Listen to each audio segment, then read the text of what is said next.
Good evening, everyone. It's amazing to see so many of you this evening. Somebody told me there's a film out. Well, I was a young journalist on Fleet Street when I got to know Freddie. I was writing about music and about show business for the Daily Mail in the 80s. And I was sent to interview Freddie and Brian May in their West London offices. We hit it off, and they invited me out to dinner. A week or two later, they were playing some shows in Düsseldorf, and they asked me to go with them. I rode in the limo with them, I flew on the plane, I stayed in the same hotel, I went out to dinner with them, and I watched their gigs from the side of the stage. I didn't realize at the time, but I found out later, I was being groomed as a pet journalist. Queen were not very popular with the media in those days. It's hard to believe that now, isn't it? But they were not cool. Their music was never cool. You're nodding, you remember this, right? And so every now and again, if they found a journalist who was into the music, they would look after us and invite us along, and what happened on the road stayed on the road. And in those days, you could get close to rock stars as journalists. Nowadays, that doesn't happen. There are managers, and there are publicists and agents, and so many people in place now that didn't really exist in those days. So you could get a one-on-one interview and end up becoming friends with these people. That would never happen today. Why not? Well, back then, there was no internet. We had no mobile phones. There was no technology to speak of. We took notes in reporters' notebooks, and we worked on massive typewriters the size of Fiat Unos that you had to put ribbons in and type everything in triplicate. And if we phoned in copy to the newspapers, we went to phone boxes on the corner of the street, and we put coins in the phone, and we would ring to copy and read everything out down the line. Imagine that now. And we went everywhere, halfway across the world to interview somebody if we had to, recording them on cassettes poked into tape recorders, and we went where the stars went. And it was the very best time in history to be a journalist. Back then, we didn't deal with all the aforementioned managers and agents and publicists. Those professions being in their infancy, we went straight to the top. We went to the source. And if artists happened to like us and believed they could trust us and wanted to hang out with us, they did. Nowadays, journalists are scumbags, and nobody wants us around. How times change. Celebrities are not allowed to fraternize with the media anymore. It's not the way it works. I went all over the world with Queen and Freddie Mercury. And the Freddie I knew had some sort of exotic background he never really talked about. A girlfriend called Mary Austin, even though we suspected he was gay. And Mary never said very much, and I only found out years later that she'd grown up in a household with two deaf parents, and she was an only child. So really there wasn't much conversation going on. Freddie was very unusual in that when the bands were on the road, he stayed in separate hotels from the rest of the band and the crew, and he kept a very different lifestyle. He was a massive contradictions. He was neat and fastidious and well-mannered and precise, which I wouldn't have expected before I met him. He ate like a bird, but he loved the best restaurants. He drank vodka and wine, although he was a lightweight drinker and he got drunk very easily indeed. He was also a unique songwriter. The many hits are legendary. But the most important song he ever wrote came very early in his career, in 1975, in fact, making Bohemian Rhapsody incredibly 44 years old this year. The song still tops polls around the world and is up there with the equally lengthy MacArthur Park, Hey Jude, Light My Fire, and American Pie as one of the greatest contemporary songs of all time. No one aspires to that level of musical achievement anymore. Throughout his entire career, Freddie would tell anyone who asked that the song wasn't about anything in particular. Just random rhyming nonsense, darling, he would say. But if you understand it to mean a certain thing, then it's there. It's like poetry. It's in your head. I like to think I had rather more insight into this song than most. I had 3 long conversations with Freddie about it. I would put my interpretations to him, and he would listen intently and say nothing. He would then smile, but he'd neither confirm nor deny. I remember I was in Budapest with Queen in 1986, and I was having a glass of champagne with him in his suite before the customary party for the media, which he really hated. But I had him to myself for a while, and I brought up Bohemian Rhapsody yet again. The song fetched to life a host of obscure classical characters. Scaramouche, a clown from the Italian Commedia dell'arte. Galileo, the 16th century astronomer. Figaro, the principal character in Beaumarchais' The Barber of Seville and the Marriage of Figaro. And Beelzebub, the prince of demons, or Satan. I had a theory, so I asked him. Scaramouche, I said, that has to be you, Freddie, because you were always big on the Tears of a Clown theme. He wrote about that a lot. And Galileo, the astronomer, the mathematician, physicist, father of modern science, had to be scholarly Brian May. Beelzebub, with a devil put aside for me, that must be Roger Taylor, Queen's wildest party animal, the drummer. And then there was the bass player, John Deacon, the shy one. But it wasn't the operatic character, Figaro, but the tuxedo kitten from Disney's animated classic Pinocchio, because Freddie really loved his pet cats. And he just stared at me as if I'd gone mad. Joking aside, it was fairly obvious to all of us that Bohemian Rhapsody was Freddie's coming out song. This was Freddie admitting that he was gay. In obscure and convoluted language, sure, that nobody else would understand, because he wasn't able at that time to be openly gay. Not in the real world, not in those days. And because it was such a huge hit everywhere, and still is, this was Freddie telling the world about his true identity. The great irony, and the thing he found delicious, was that hardly anybody got it, not even the band. But think about the words. Mama, I just killed a man. Well, he's killing off the old Freddie he was trying to be in his former image and bringing a new Freddie to the fore. Put a gun against his head, pulled the trigger, now he's dead. He's dead, the straight person that Freddie was trying to be originally. I see a little silhouette of a man. That's him, that's Freddie, being haunted by what he's done and by what he is, because in his religion and in his culture, it wasn't allowed. Still, he was shaking off one Freddie and embracing another version of himself. A couple of years after his death from AIDS in November 1991, I went to stay with Jim Hutton in Ireland. Jim was Freddie's lover and lived with him in Garden Lodge in Kensington, Freddie's house, for the last 6 years of his life. And they lived together as husband and wife.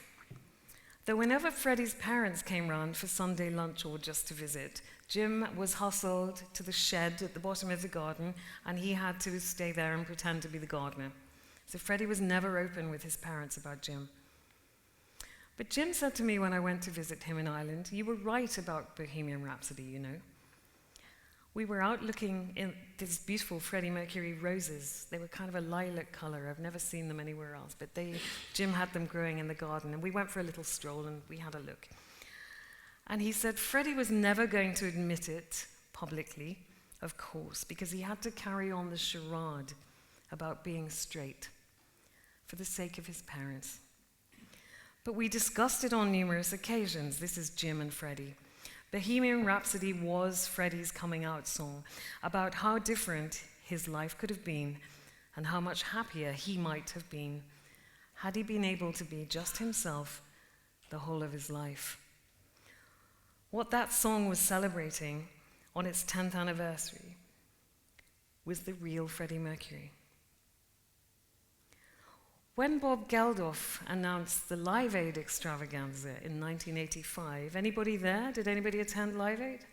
A few out here. Rock on. When Bob announced it, Queen were actually on the verge of splitting up. Each of them was involved in solo projects by then. Queen were getting tired. They'd had a 15-year career already.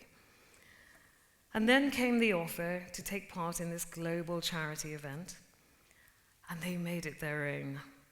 They did something that no other artist who performed that day did. They rehearsed for 3 weeks solid. They realized that that wasn't their audience out there, and that in order to resonate with that audience and to take a handle on them and to make this fly, that they had to play their greatest hits. They couldn't come out and play their new album because nobody would get that. But with so many hits under their belt, how would they choose? What do you play? Which songs would work live in that forum with a global audience? So they decided that they couldn't really choose 3 or 4, so they did a medley, and they crammed in as many as they could. And then they had a little trick, which they did actually pick this up in the film. It's written in my book, and I think I was the first one to expose this, but they had their sound engineer, Trip Califf, just before Queen went out on stage. And I don't think anybody remembers who played first before Queen, or who came on after Queen, but everybody remembers Queen's performance.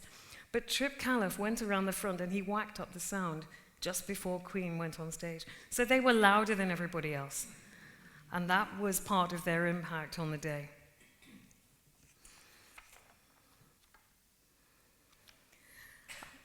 Queen performed with Freddie Mercury 704 times. The performance that we remember is that of Live Aid.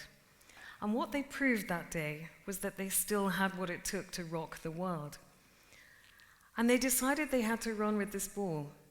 They had to embrace this and go again. So they mounted another world tour. That was the It's a Kind of Magic tour in 1986. And when they embarked on that tour, they had no way of knowing that their new second chance future with Freddie was going to be so tragically short-lived. Well, only after Freddie retired from touring in August 1986, and in the 5 years leading up to his death in 1991, and then the 5 years after that, when I was researching my first book about him, did I begin to discover who Freddie Mercury really was. And I was astonished to find that he'd hidden the truth from all of us. Why? We know now that Freddie's publicists rewrote his life story deliberately, and that the story of Freddie on record was not the truth. Perhaps the publicists believed that music fans of the 1970s were not ready for a rock star with African and Indian roots. It wouldn't matter today. Indeed, it would be regarded by many as an advantage. The more blended and obscure an artist's cultural and musical heritage nowadays, the more desirable. But back then, things were really different. It's not hard to imagine that his management and the publicists regarded the fact of Freddie's life out of kilter with the image they yearned to create. Think about it. You had 3 academics in that band: Brian May, an astrophysicist; Roger Taylor, a dental student; John Deacon, an electronics expert; and you had Freddie Mercury, who, as it turned out, had been expelled from school in India because he failed his O-levels. This didn't really match, so they sat around a table and they decided they had to recreate Freddie's past. Not only that, but they weren't prepared to expose the fact that he was born an African of Indian parents. This was deemed not cool. Imagine trying to hide that today. A rock star in those days, by definition, was ideally American and hailed from California, like the Beach Boys, or New York, like Lou Reed, or Florida, like Jim Morrison, or Mississippi, like Elvis Presley, or Washington State, like Jimi Hendrix. Liverpool was also cool, thanks to the Beatles, as was London, courtesy of Mick and Keith of the Rolling Stones. It was common in those days for musicians to blur the details of their backgrounds, as this facilitated the glamour and the mystery. The kind of thing their publicity people were paid absolute fortunes to invent. To someone like me, who was born in the dullest of backwaters, Freddie's dismissal, as it seemed, of the place of his birth, Zanzibar, to parents who'd been born in India, seemed puzzling. The thought of Freddie camping it up in front of his dinner party guests, with stories of Ali Baba and Sinbad and the whole Arabian Nights scenario and Eastern promise galore, is quite irresistible. So why didn't he? there had to be a reason. An enchanted past was so quintessentially Freddie Mercury. I needed to find out why, so I flew to Dar es Salaam via Nairobi, and I hitched a boat to Zanzibar town, across a harbour rocking with dhows and simple fishing boats.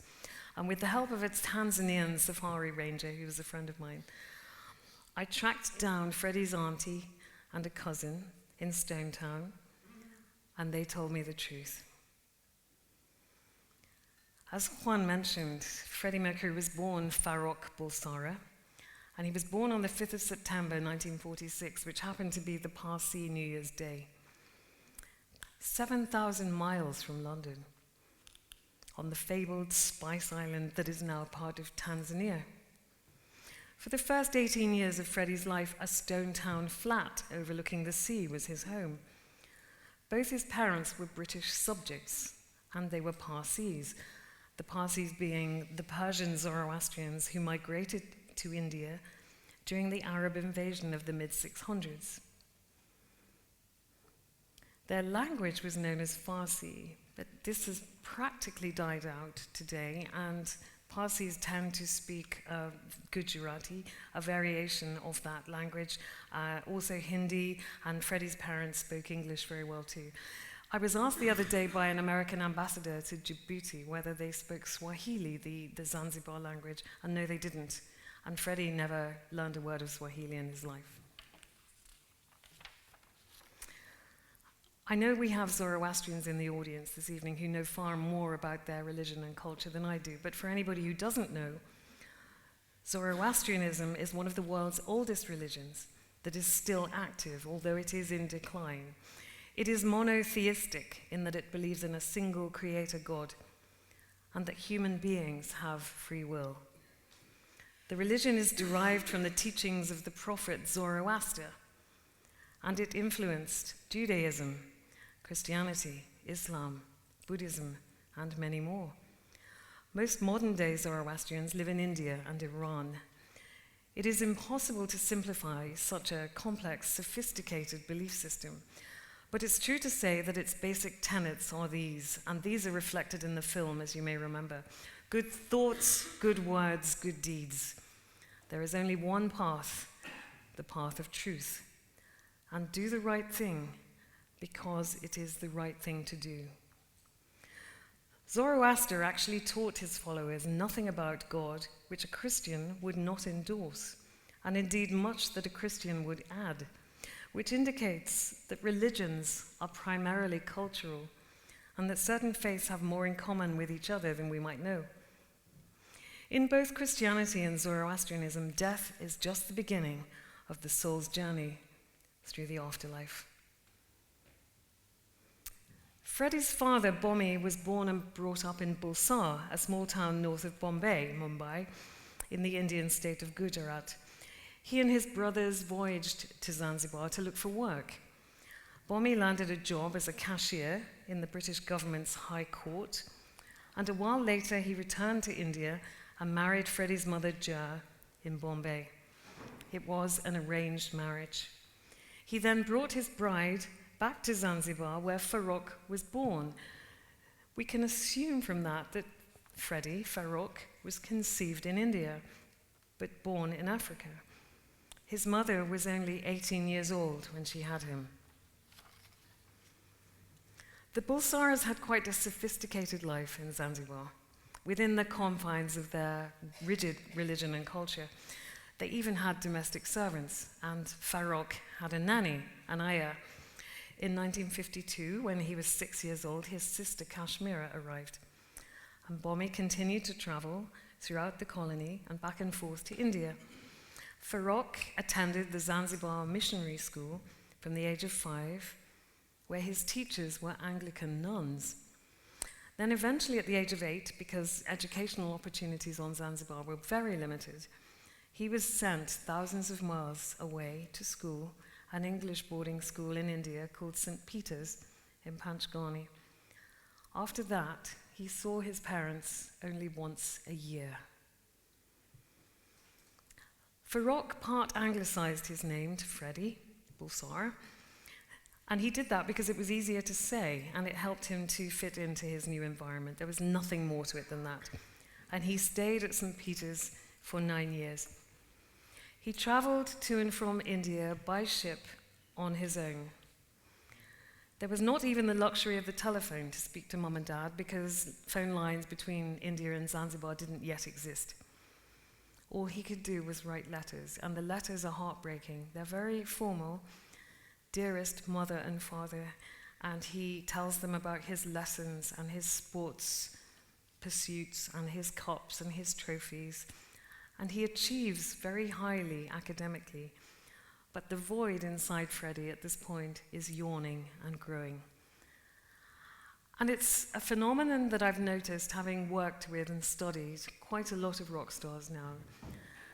The greater the rock star, the bigger the void. And their creativity does seem to be fueled by a dysfunctional childhood.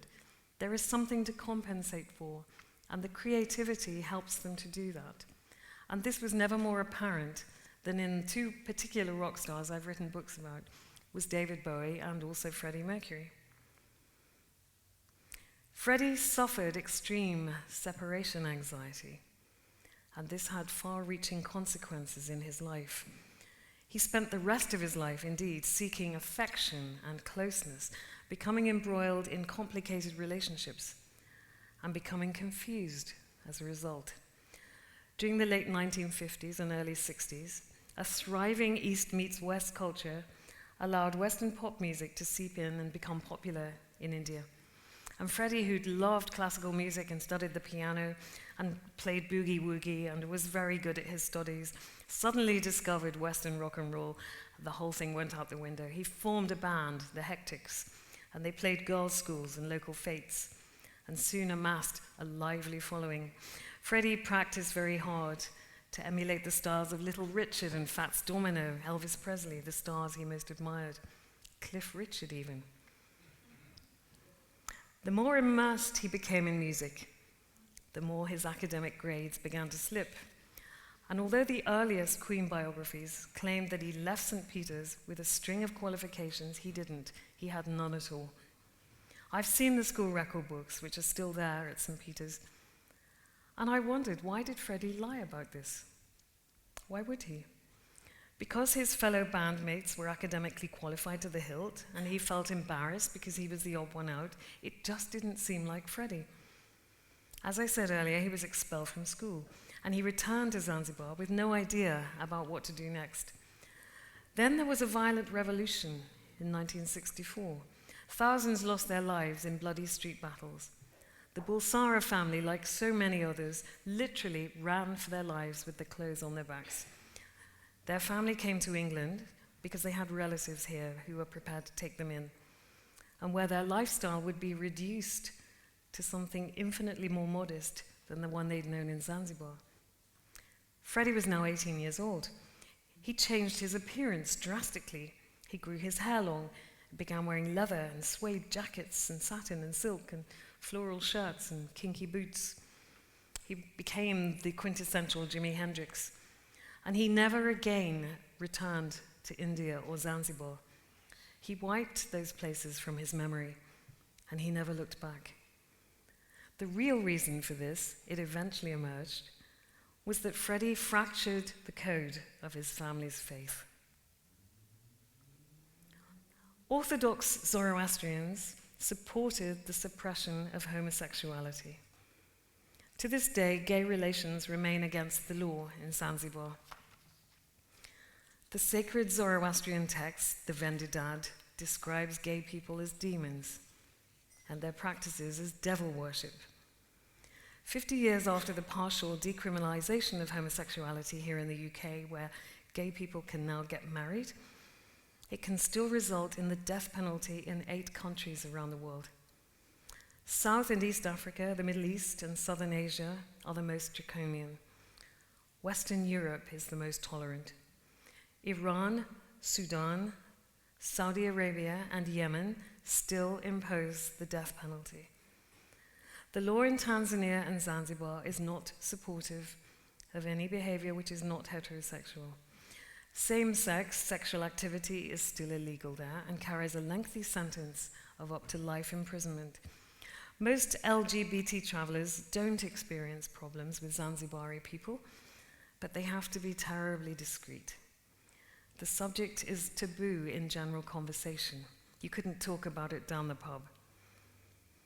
Sexual acts between two adult males became decriminalized, that awful term, here in 1967, 3 years after Freddie arrived here. And when this happened, he was at last free to experiment and to become who he really was.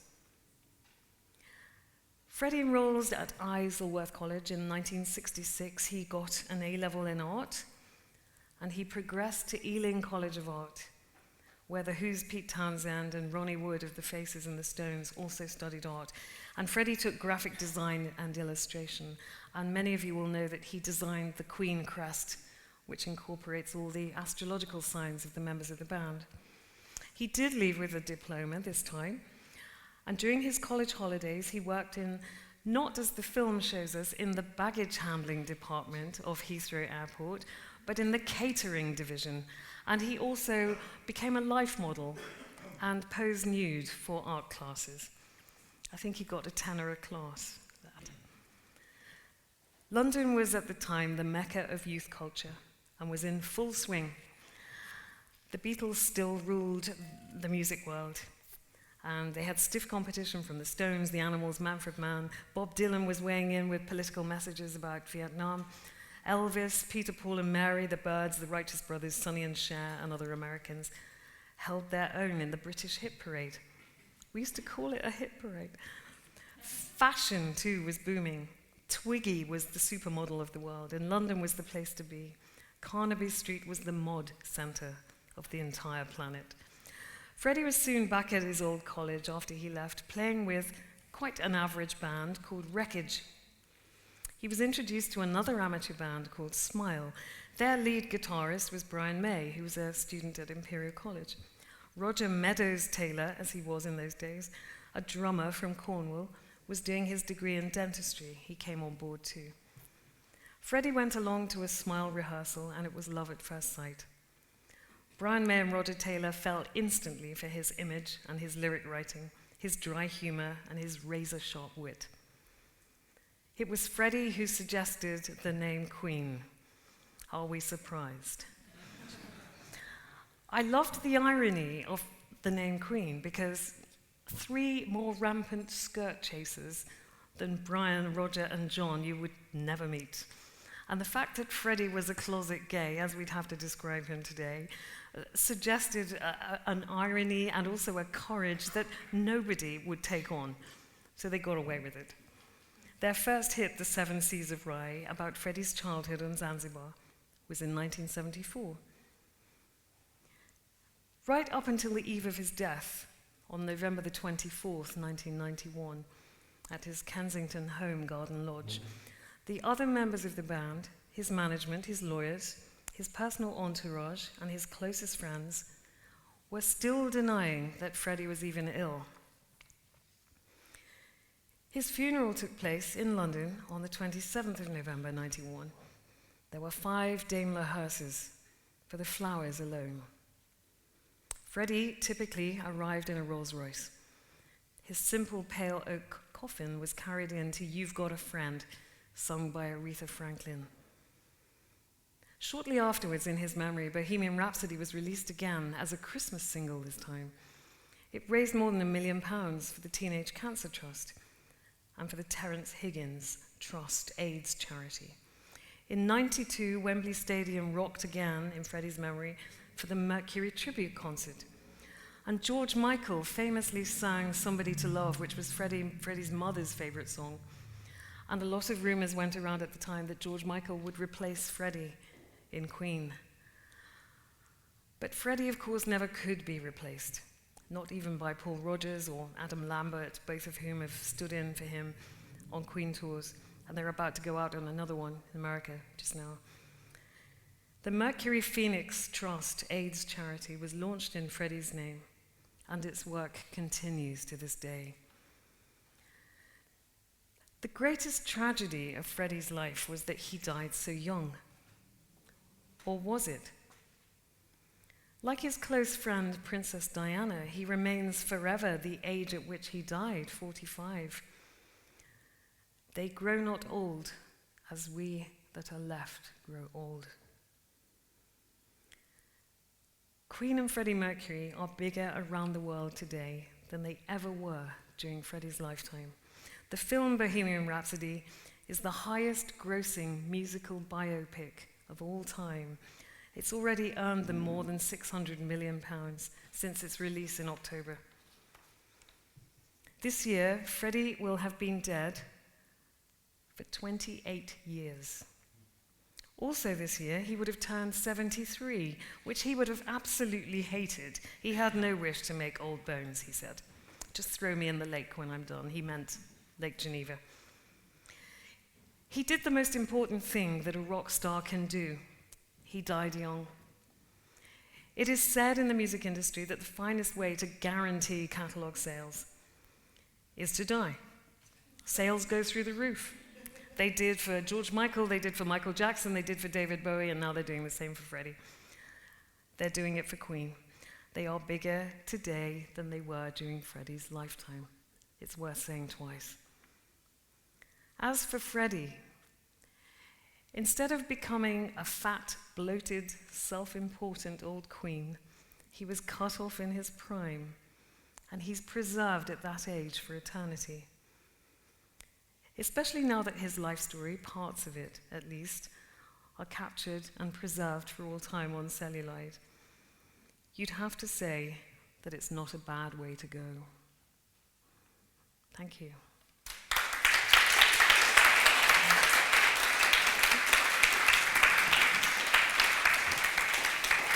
Thank you very much.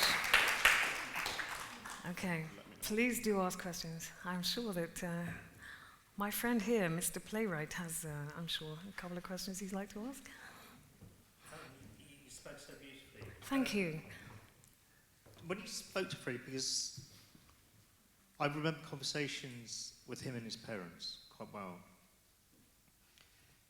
Did he ever talk about how to act within Indian society and Indian culture, about not talking about your parents and respecting your parents and all of this stuff, which was very important to him coming from having been to boarding school in Panchgani, and especially because the value system of that school, because I know it very well, as you know, which was very, very important to Freddie. Freddie was incredibly well-mannered, and he was very stiff upper lip British in that he didn't express his emotions outside of his inner circle. And he was much closer to his friends than to his family members. And there weren't very many people he opened up to.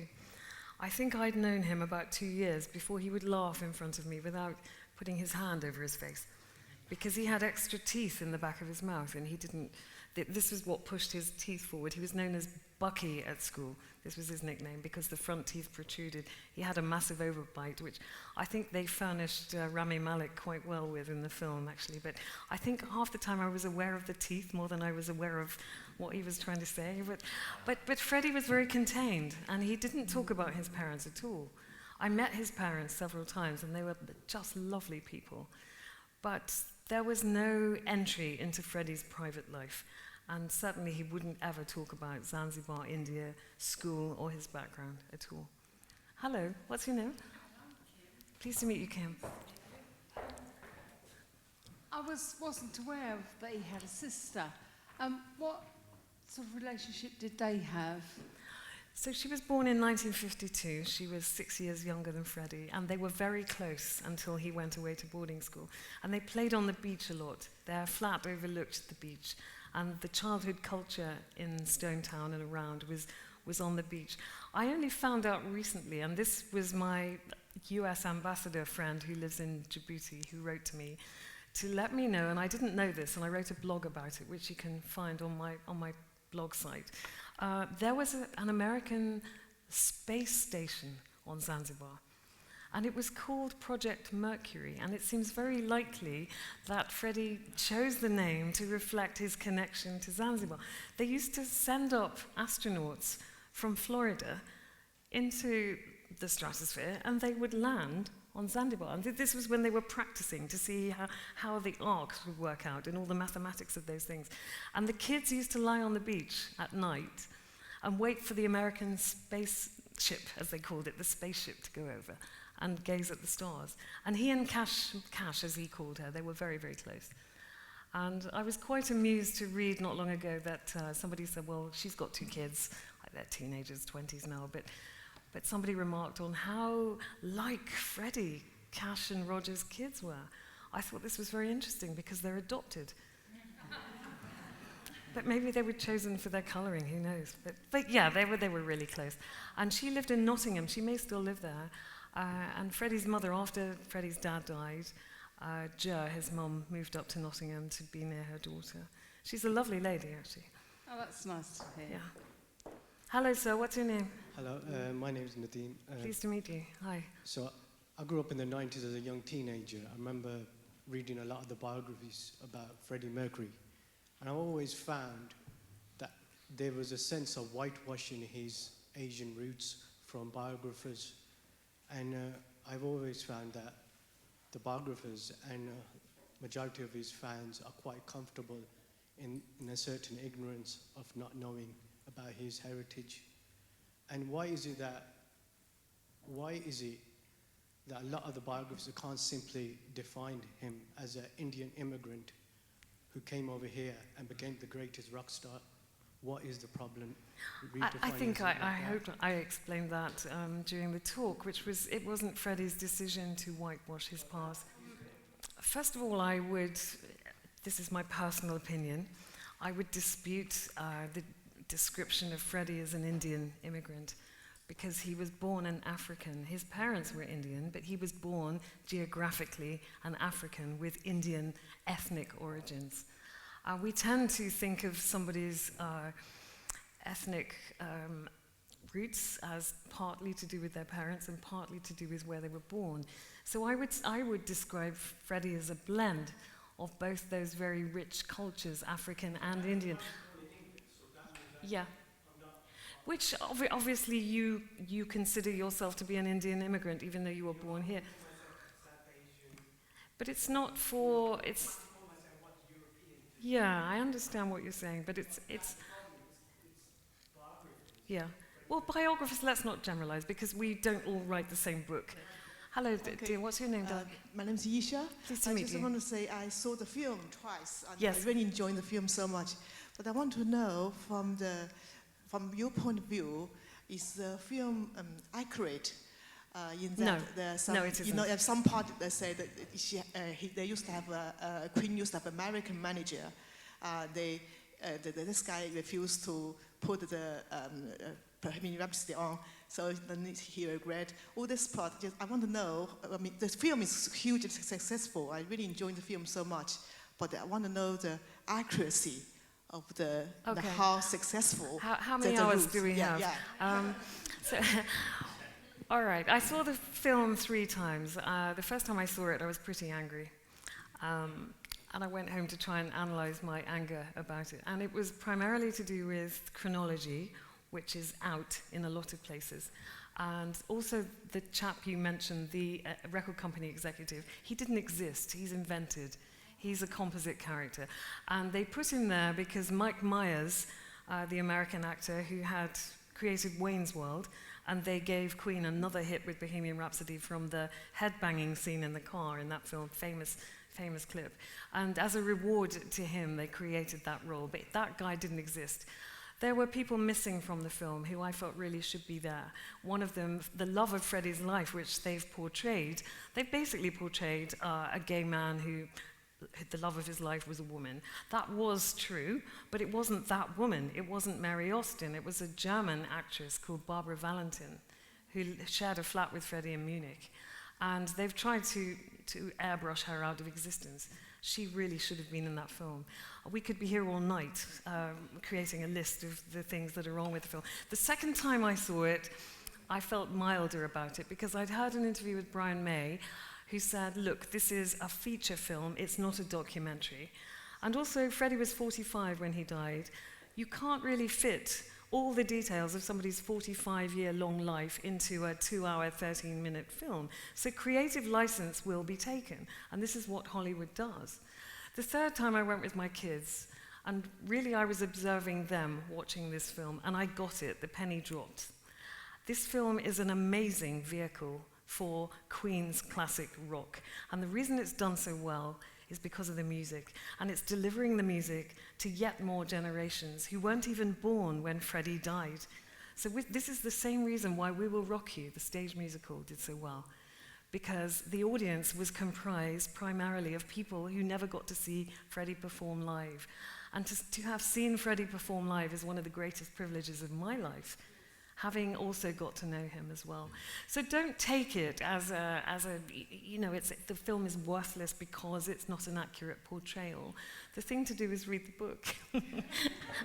I would say that, wouldn't I? Hello. Hello. Hi. Thank you for your excellent presentation. Thank you. I grew up in America, and I'm not into music. I'm here because I said to my husband, who is into music, let's go. But I didn't care where, Freddie Mercury was from when I was growing up, and maybe your children might feel the same. I just cared that he and the Beatles, who I didn't really grow up with, but they were kind of before my time, I just thought that they made great music. Exactly. And were great artists, and I represent artists or writers, and I think sometimes I just don't care where they're from, as if they move me. That's the most important thing. Where they're from is inconsequential. But my question is, what did they think of him, and how is his reception in Tanzania now? Well, it's because Zanzibar has become part of Tanzania now. This is one country. So this is not a place that is proud of their most famous son, because his lifestyle is still at odds with their culture and their religion. So the 3 times that I went to Zanzibar, and I've been to Tanzania many times since then, one of my best friends lives there. It's spoken about in hushed tones, really. It's not something they're proud of. Although you will find, if you do go to Zanzibar, Tanzania, a lot of people ready to take money off you to show you the house Freddie was born in, or the bar where he used to have his orange juice. Most of these are fake.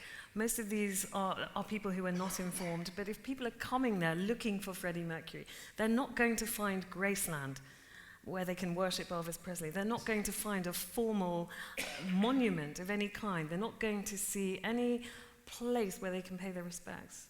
All they can do is come to Zanzibar and try and soak him up. And so people will exploit that.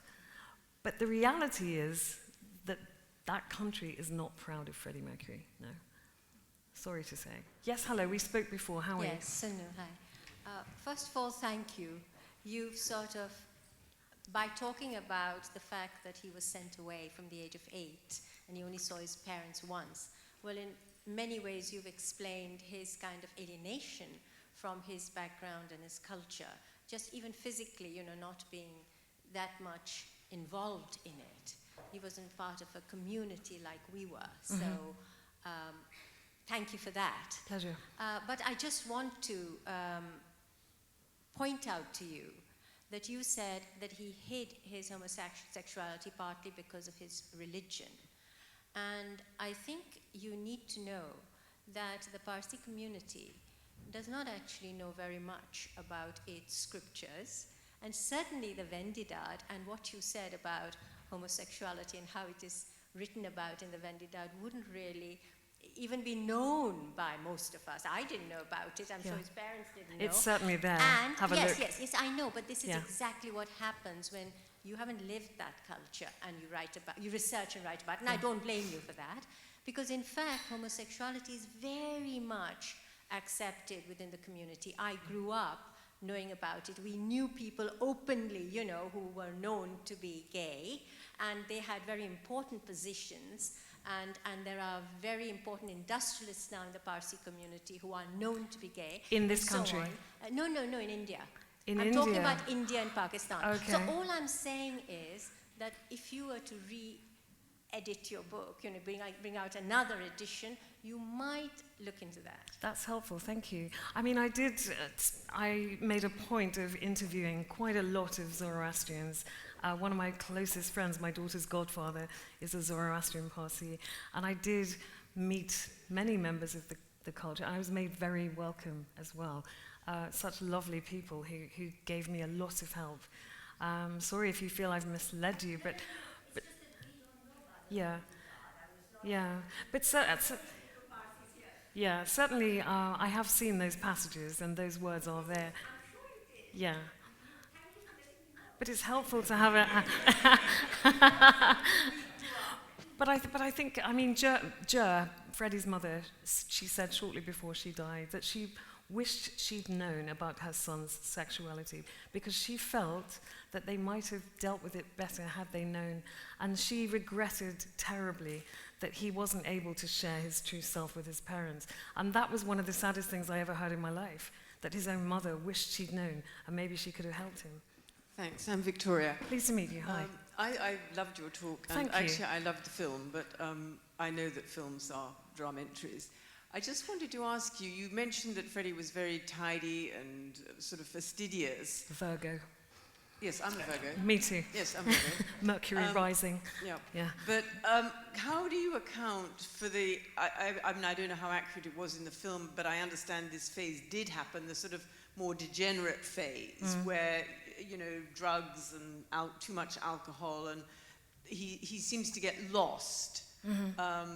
And how do you account for that in his personality? Is it partly the loneliness, partly the pressures? Is it, you know, just being a famous rock star? Sorry, and my second question is, did you ever find out why he didn't have any orthodontic work? Yes. Okay, well, question one first. I'll go back. The film portrays a guy called Paul Prenter, who worked for John Reed, who was one of their early managers. And Paul Prenter is singled out as the villain of the piece. He's the one we boo at.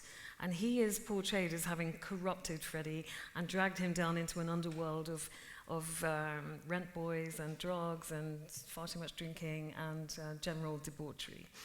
I felt it was a bit of a shame, although Paul Prenter wasn't a very nice guy, and he did die of AIDS eventually, so you know.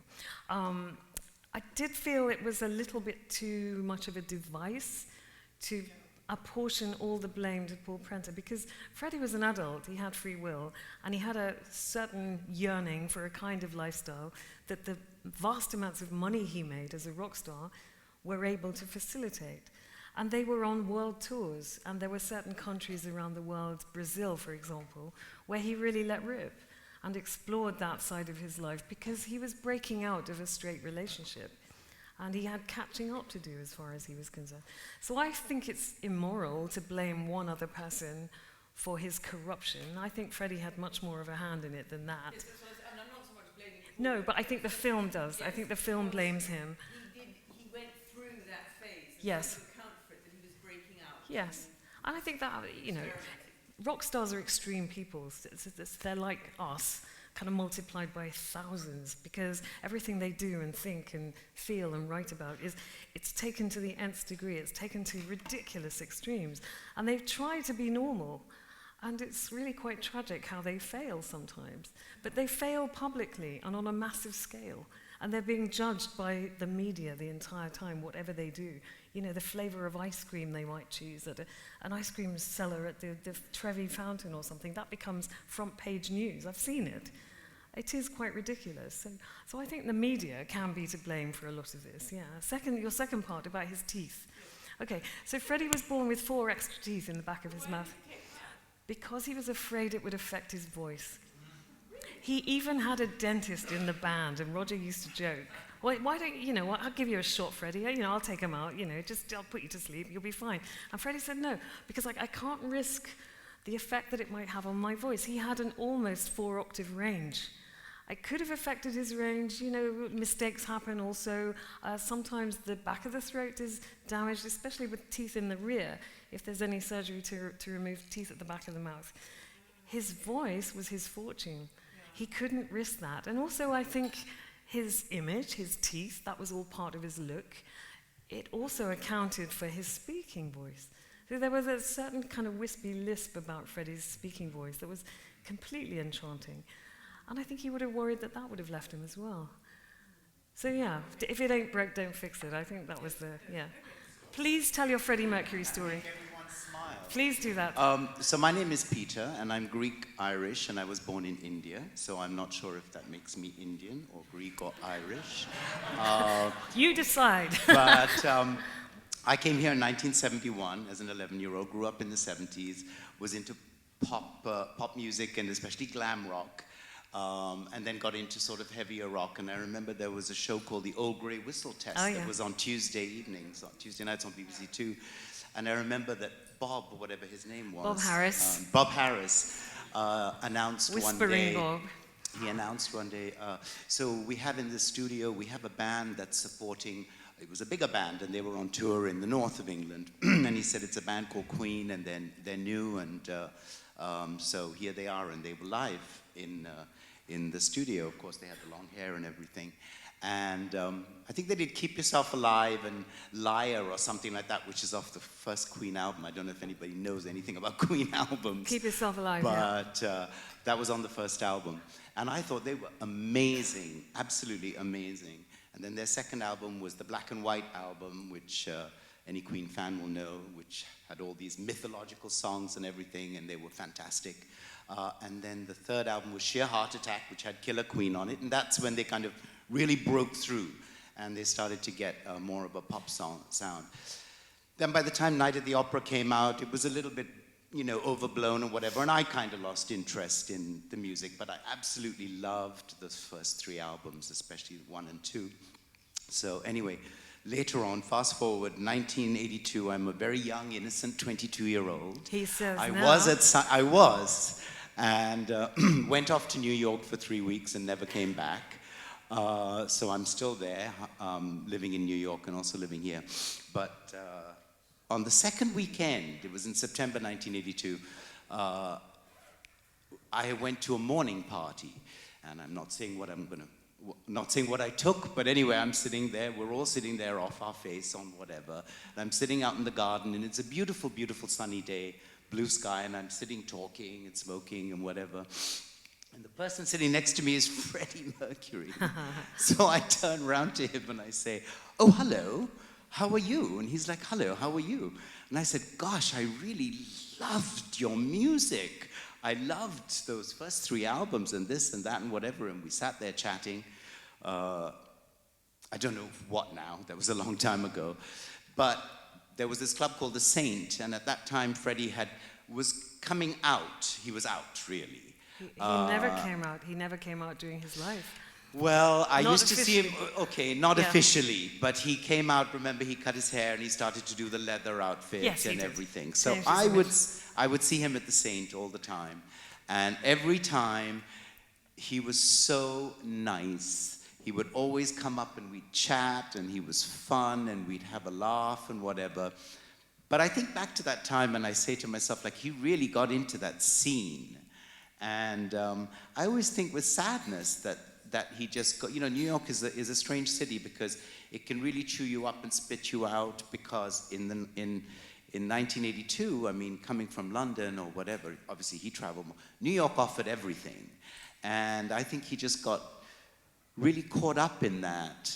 And I think it's sad because I'd lost interest in the music after, as I say, Day at the Races and whatever, which was the 5th album. But I always think back to that time and I think how nice he was. And he always took the time to come up and say hello and chat and whatever.